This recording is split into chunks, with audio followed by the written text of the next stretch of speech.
Thiruvithamkoor Devaswom board അധ്യക്ഷ സ്ഥാനത്തേക്ക് PS പ്രശാന്തിന്റെ പകരക്കാരനെ ഇന്ന് CPIM നിശ്ചയിക്കും. തീരുമാനം സംസ്ഥാന സെക്രട്ടേറിയറ്റിൽ. TK ദേവകുമാറും A സമ്പത്തും പരിഗണനയിൽ. പ്രശാന്തിന് തിരിച്ചടിയായത് സ്വർണ്ണക്കൊള്ളയിലെ ഹൈക്കോടതി പരാമർശം.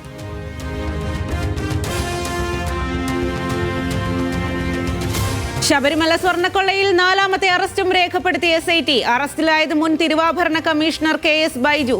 2019 സ്വർണ്ണപ്പാളി കൈമാറുമ്പോൾ ബൈജു മാറി നിന്നത് ഗൂഢാലോചനയുടെ ഭാഗമെന്ന് സംശയം. കേസിൽ N വാസുവിന്റെ അറസ്റ്റ് ഉടൻ.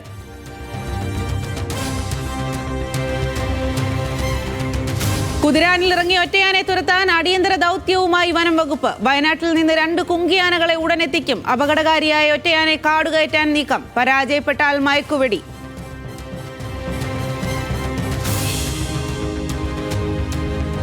കോഴിക്കോട് കോർപ്പറേഷനിൽ UDFന്റെ സ്ഥാനാർത്ഥി പ്രഖ്യാപനം ഉടൻ. 49 സീറ്റിൽ കോൺഗ്രസും 25 സീറ്റിൽ ലീഗും മത്സരിക്കും. CMBക്ക് 2 സീറ്റ്. ചാലപ്പുറം CMBക്ക് നൽകിയതിന് പ്രാദേശിക കോൺഗ്രസ് നേതൃത്വത്തിന് അതൃപ്തി.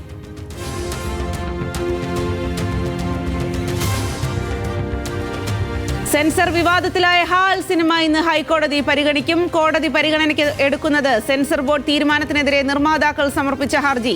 സെൻസർ ബോർഡ് തീരുമാനം സിനിമയുടെ കഥാഗതി മാറ്റുമെന്ന് അണിയറ പ്രവർത്തകർ.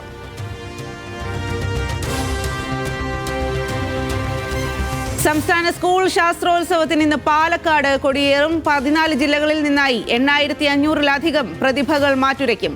വേദി ഒരുക്കിയിരിക്കുന്നത് 6 സ്കൂളുകളിൽ. ഉദ്ഘാടനം വൈകിട്ട് V ശിവൻകുട്ടി നിർവഹിക്കും.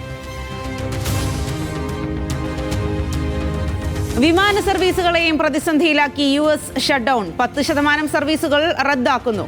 40 പ്രധാന വിമാനത്താവളങ്ങളിൽ പ്രതിസന്ധി. അടച്ചുപൂട്ടലിനെ തുടർന്ന് ശമ്പളമില്ലാതെ ജോലി ചെയ്യുന്നത് 13,000 എയർ ട്രാഫിക് കൺട്രോളർമാർ.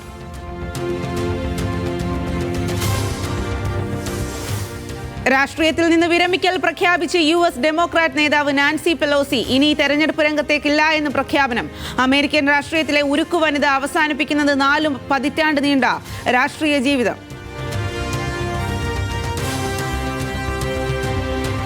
1.5 പതിറ്റാണ്ടിന് ശേഷം വീണ്ടും കളിയാരവത്തിലേക്ക് Kannur Jawahar stadium. Super league കേരളയിൽ കണ്ണൂർ വാരിയേഴ്സ് ഇന്ന് തൃശൂർ മാജിക് FCയെ നേരിടും. മത്സരം രാത്രി 7:30.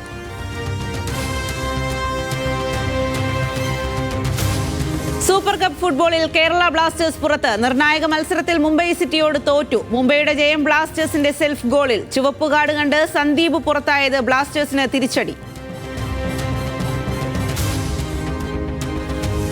ചെസ് ലോകകപ്പിൽ 10 ഇന്ത്യൻ താരങ്ങൾ 3ാം റൗണ്ടിൽ. മലയാളി താരം നിഹാൽ സരിൻ ടൈ ബ്രേക്കറിൽ തോറ്റു പുറത്ത്. SL നാരായണനും പ്രജ്ഞാനന്ദയും 2ാം റൗണ്ട് കടന്നു.